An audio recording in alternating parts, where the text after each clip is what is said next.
Hello everyone, welcome to the live broadcast today. It's Monday the 27th of June. I hope everyone had a great weekend.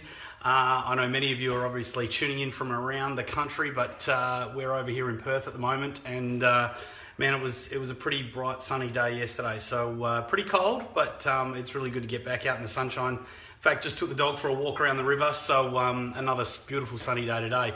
Hope everyone else had a great weekend, and we're here today to continue the series that we've been running. It's a 4-part series. It's the 4 things that no one wants to tell you about negative gearing. Negative gearing clearly has been a major election issue. I don't know about you guys, but I'm getting pretty fatigued. It's been the longest election campaign that we've had. We're down into the final straight now. The election's obviously going to be on Saturday. A bit of news coming out. I mean, Liberal are looking very solid, obviously, in terms of the way that the result's going to go. Certainly that's what the bookmakers are saying, but of course we never know what's going to happen until the day.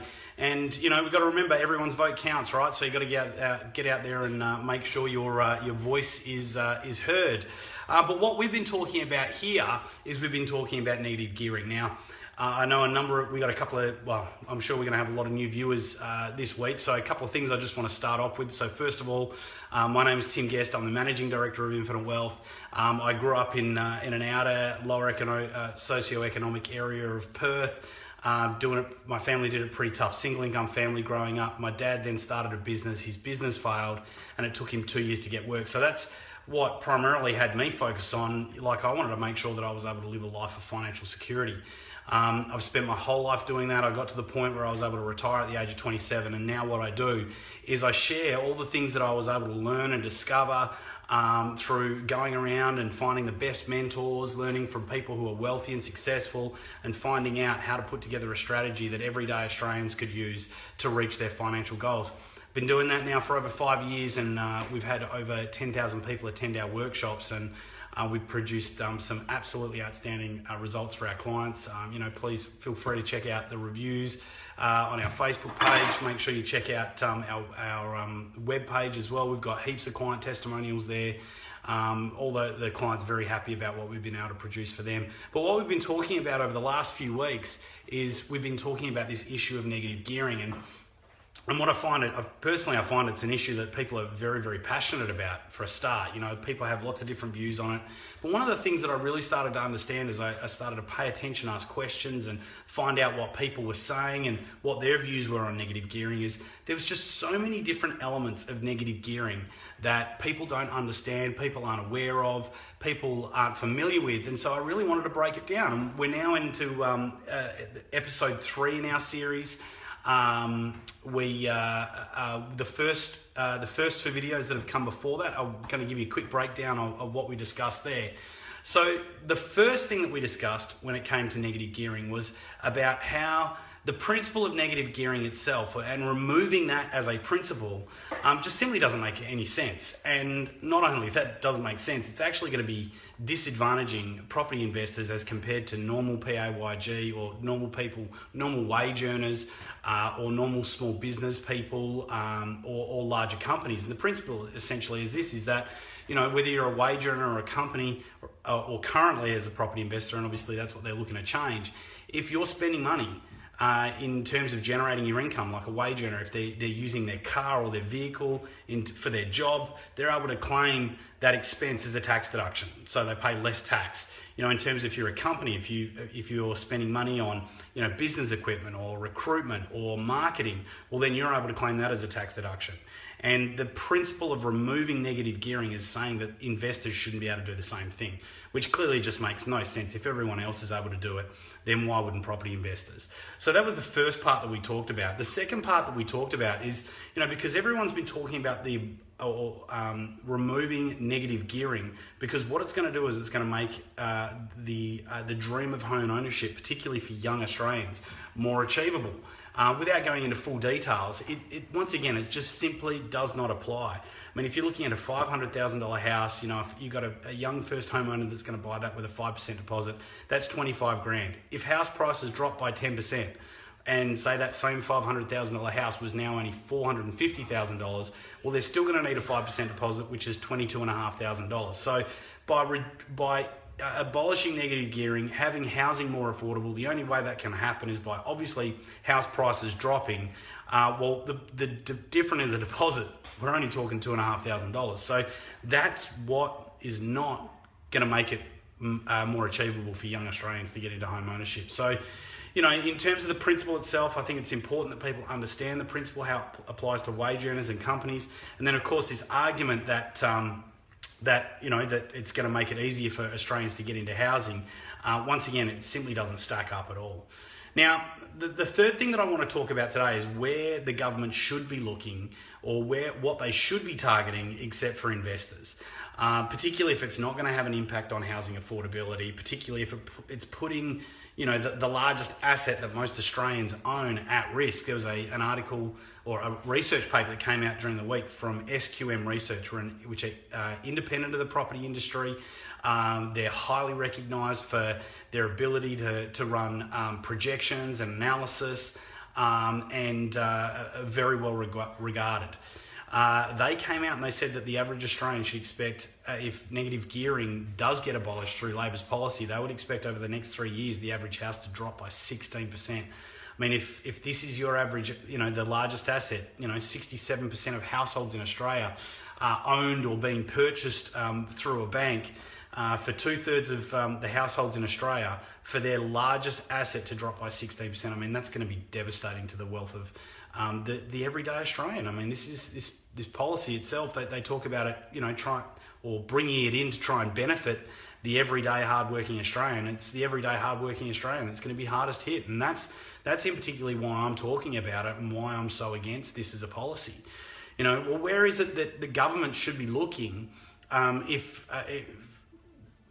what they're trying to do is boost their tax revenue? So one of the things that I've had happen over the past 6 weeks is I've had both candidates from both the Liberal and the Labor parties contact me to discuss negative gearing and want to hear what I have to say about it. I mean, you know, I'm considered the most watched financial educator in Australia, so I think it's good that they obviously want to come and get my opinions on it. And the first thing that I asked both of those candidates when they came to me was, look, in terms of the policy around negative gearing, what is it that you're trying to achieve, or what is it that you're trying to address with this policy in itself?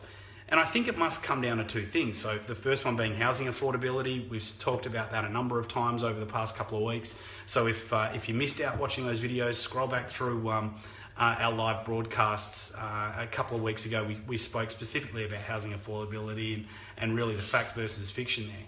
The second thing that we wanted to talk about was, well, is it to do with raising revenue? Okay, so currently the Australian government, you know, we're in one of the largest deficits that we've ever had.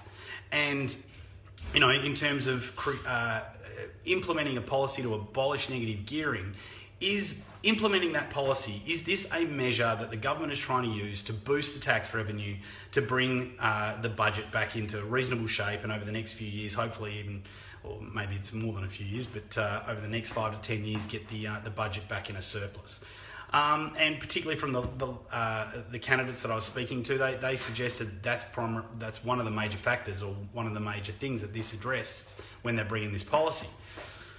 Well, to be perfectly honest, my response to that, man, I was gutted and disappointed, and probably the most accurate way to describe it is frustrated and angry. Actually quite, I won't use the exact word, but quite miffed about the whole thing. And here's why. I mean, you know, I've spent a long time now working with everyday Australians, helping them build their wealth, and obviously when trying to help the everyday Australian, we keep an eye about what's happening out in the rest of the community. There was a paper that was released in late 2015, and this came straight from the ATO. On this paper, it had 1,500 or over 1,500 companies in Australia that had a revenue of over $100 million. So, you know, we're talking pretty big companies, revenue of over $100 million. Almost 600 of those companies, of the 1,500, paid zero tax for the 2014 financial year. Now, this is something that just absolutely and utterly disgusts me. You know, and it disgusts me primarily because, you know, everyone in the community, we pay tax to contribute to society, to contribute to our roads, to contribute to our health systems, to contribute to education. And then there's companies out there which are, whether they're flaunting the situation, using legitimate loopholes, I should say, but really robbing Australia of the revenue that it should be generating. And the thing that upsets me the most is then this puts the majority of the load onto the average Australian. Now, let me give you some examples about these companies that have been, paying this ridiculous amount of tax. So, like I said, of the 1,500 released on the report, almost 600, all 600 had revenues of over $100 million, paid zero tax. Okay. Not only that, if we look at maybe some of the three most familiar companies we have here in Australia or globally, but we've got Google, Facebook. I better be careful what I say. Who knows? The Facebook police might come and shut me down, or maybe even stop this live broadcast. And Apple. So talking about Google, Facebook, and Apple. Well, let's just talk about the figures for Google and Apple because I actually have their figures. Google generated $2 billion worth of revenue here in Australia and paid only $5 million in tax, and that tax was all paid in Singapore. Okay, so once again, Google taking advantage of the Australian community, generating their revenues, and they're not paying their fair share of tax. Apple had $8 billion worth of revenue in the 2014 financial year, and they only paid $85 million in tax. That's paying less than 1% tax on their revenue. 76 of the top 100 companies in Australia pay a lower tax rate than a nurse. This absolutely and utterly disgusts me. And while they may be using legitimate laws or systems to pay these lower rates of tax, I think this is where the Australian government needs to put their focus. And needs to start looking in terms of generating extra. Let's stop going after the average, everyday, hard-working Australian. Now, we've already talked about negative gearing. 66.6%, 2/3 of Australians that negative gear have an income of under $80,000. Why the hell would we be going, or why would the government be going to people that are earning under $80,000 and have them carry the burden to get Australia back into a surplus, or even just out of the hole that we're currently in, particularly when 76 of the top 100 companies in Australia pay a lower tax rate than a nurse.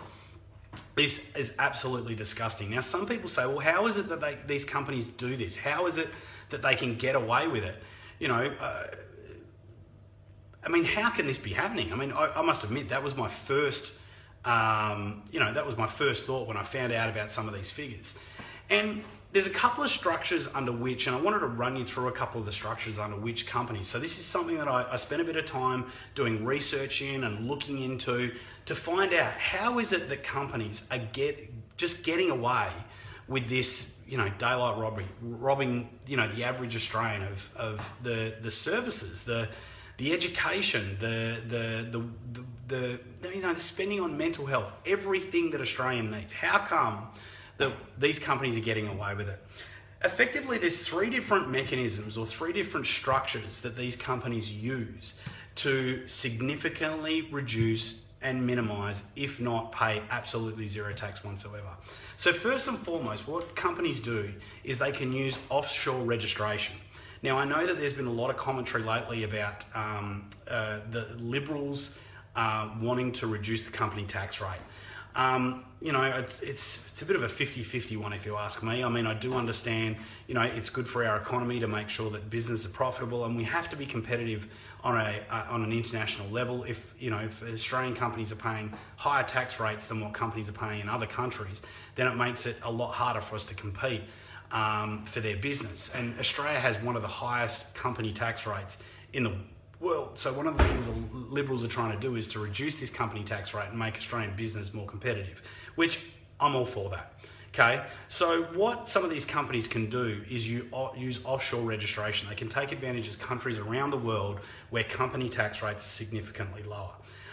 You've probably heard a bit about this recently, Panama, Ireland. There are a number of different countries out there that have significantly lower tax rates than Australia. So first and foremost, that's great. You might register your company in an offshore location. Well, okay, great. I'm paying less tax in that particular location, but I'm still generating the business here in Australia, and I've got to get the money outside of Australia. So how is it that they're still able to get away with paying all that tax? Well, there's two other structures and they do. So one is what they refer to as transfer pricing. Okay, essentially, and just to give you a very basic principle of how this works. Let's say that I'm registered in a country like Ireland. So my company, XYZ Proprietary Limited is registered in somewhere like Ireland, okay, where they pay a significantly lower tax rate. If we look here in Australia, I'm based in Australia, my company, my Australian subsidiary, XY Australia Proprietary Limited, based in Australia, sells a product to a customer and sells it for $100. Okay, that effectively generates revenue for the Australian company. Well, if that company then purchased those goods and services from the offshore registered company and then also purchases at $100, well, yeah, you've got $100 revenue coming in, but then you've also got $100 expense going out, which means you pay no tax in Australia and you're only going to be paying tax rate as you would at the offshore registration place. So that's one way of doing it. The second way of doing it is by utilizing things like IP licensing and debt loading. So once again, company here in Australia, just going to blow these figures up. Let's say a company here in Australia sells goods and services, has a revenue of $1 million. After all expenses, its net profit is $500,000. Well, if I'm a subsidiary of an offshore registered company, maybe that offshore registered company has the rights to the intellectual property which the Australian company uses. So then the international company can then invoice the Australian company for IP licensing. If they've got a net profit of $500,000, well, guess what? You draw up an invoice for IP licensing of $500,000. Once again, your company in Australia has now made zero profit. All the funds have now been funneled offshore to pay the lower company tax rate. They can do a very similar thing with debt loading. So once again, they can take up the premise that the Australian company is loaning money or lending money from the offshore company, and then the offshore company can not only charge the Australian subsidiary interest, but you can pretty much do it at any interest rate that you want. So once again, it's just a way of transferring all your costs, or all your revenue offshore so that you're paying the lower tax bracket. Look, clearly it's a complex issue, and it's going to require a lot of the resources from the ATO to be able to monitor this, to govern this, to have it put in place and police this over time. But I think the government is going to be, let's see what the benefits would be paid. So once again, some recent research that I found was that corporate tax avoidance costs us $5.5 billion every single year. And if we look at the recent tax cuts that we've seen over the past, not the recent tax cuts, the recent funding cuts that we've seen over the past 12 months, that $5.5 billion would pay for all those funding cuts, and we would have $2 billion left over. So, I think everyone should be, contributing their fair share, and rather than going after something like negative gearing, which is what is allowing a lot of everyday hardworking Australians to purchase an investment property, to have that investment property be affordable to hold, and set up a nest egg for themselves so that they're not having to live a future where they're going to have to work every single day until the day they die. I mean, our retirement age has already been pushed out to 70 years of age. How much longer is it going to go out? The idea of people having an enjoyable retirement is something that is slowly dying. So what I'm saying, essentially this: rather than going after the everyday Australian and abolishing negative gearing, which is not going to impact housing affordability, as we've already discussed, which is also going to go against every principle that every other Australian pays tax against here in Australia, and negative gearing impacts, 2/3 of the people that negative gear are earning under $80,000. How about we target those 1,500 companies which are generating revenues of over $100 million and paying tax rates of either nothing or paying something along the lines of 1% tax. Everyone should do their share. As a company, you have the privilege of operating in the community. I think it's your obligation as a company to give back and fund that community, and how we do that is through tax. So that really covers the third principle that I wanted to talk with you guys about. I've been getting so many questions from people out there about what it's like for them, and what they think about negative gearing, and asking questions. And for me, the simple fact that you guys are willing to give me your time and your attention and have a listen to what I've got to say, I feel completely privileged, You know, the only thing that I'm about here is really having everyday Australians have the chance of getting ahead and living the life that they really want. Living a life of financial security. I believe everyone deserves the right to live a life of financial security. And when people's financial needs are taken care of, then, you know, people can really start to focus on the kind of difference that they want to make in the world. And, you know, that's what we see from our clients all the time. When their financial circumstances are taken care of, you know, they start to think about their families, and they start to think about, you know, the charities and causes that they're passionate about, and the legacy that they want to make on this planet while they're here. So, you know, that pretty much wraps it up. We've got one more episode to go in this series. And basically what I want to talk about, how the abolition of negative gearing is just an outright attack on the everyday Australian and their ability to get ahead in life. Like, you really want to pay attention to this next one coming up. You know, I'm going to talk about how everyday Australians have the opportunity of being able to get ahead, and how you can get ahead and how you can reach your goals financially as well. Couple of final things, you know, Infinite Wealth Facebook page. If you haven't already liked the Facebook page, make sure you get on and like it. Not only that, if you hover over the like button, you can see our notifications first, which means you don't miss anything. We're posting facts, figures, statistics, research, you know, plenty of stuff that's incredible value, particularly if you're someone that is interested in getting ahead financially. And then that way you get to see everything that gets posted on our page. Not only that, but if you want to make sure that you stay subscribed to our live notifications, so every time I do a live broadcast like this, you get notified and you have the opportunity of watching. Then if you go up in the up into the corner, you'll be able to click the button there and turn on the subscription notifications, so that way you don't miss us every time we do something along these lines. I'm going to be doing these pretty regularly, whether it's once a week or once a fortnight or something along those lines. As people are sending their questions through, I'm more than happy to answer people's questions. This is how we started off with these series. So, you know, if you've got questions that you want to ask, anything to do with myself or Infinite Wealth, or your own personal circumstances and how you want to get ahead financially, whether it be something about tax, property investment, shares, managed funds, anything along those lines, I'm more than happy to answer people's questions. Why we do these.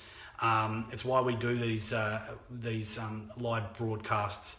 Apart from that, if you haven't had a chance to come and see me live, you know, it's an event. I get feedback all the time from people that, you know, the event that they came to just, you know, really opened their eyes, really changed their life, and ultimately set them on a path to achieve their goals. You know, we're going to have a link in the post here where you can click the link and you can get 2 free tickets to come and see me live. We've got workshops coming up in Perth in a couple of weeks' time, and also in Melbourne in a couple of weeks' time. So if you haven't seen me live, I'd like to say that I'm much better looking in the flesh rather than just on Facebook. Who knows? Maybe it's the filter that I'm using. So look, guys, thanks so much for your attention tonight. I know it's Monday night. I haven't watched the new Game of Thrones. It's important. We've got to get onto that pretty soon if you already watched it. If you have already watched it, please, no spoilers in the comments, all right? I want to wait and see what's happening. Apart from that, guys, thank you so much for being with me tonight. It's been a pleasure, and look forward to speaking to you soon. Have a great night.